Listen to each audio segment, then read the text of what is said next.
with a 20% chance of showers in the evening, then partly cloudy after midnight. Lows in the lower 50s.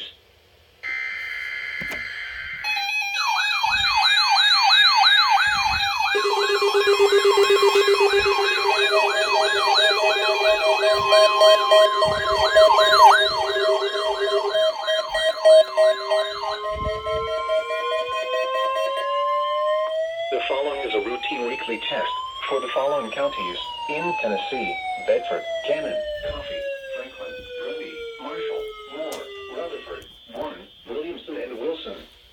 This is a test of the NOAA radio warning alarm device, an emergency alert system. During potentially dangerous weather situations and civil emergencies, specially equipped receivers are automatically activated to warn of the impending danger. A test of these receivers is conducted every Wednesday between 11 a.m. and noon, weather permitting. In the event of the test being canceled, it will then be rescheduled for the next day between 11 a.m. and noon. This is NOAA radio station WXK63, operating 24 hours a day on the frequency of 162.475 megahertz, with transmitting facilities in Coffee County.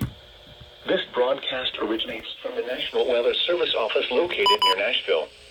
This service is provided in part by the Metropolitan Nashville Office of Emergency Management. Repeating, this has been a test of the NOAA radio warning alarm device. During potentially dangerous weather situations, specially equipped receivers are automatically activated to warn of impending danger.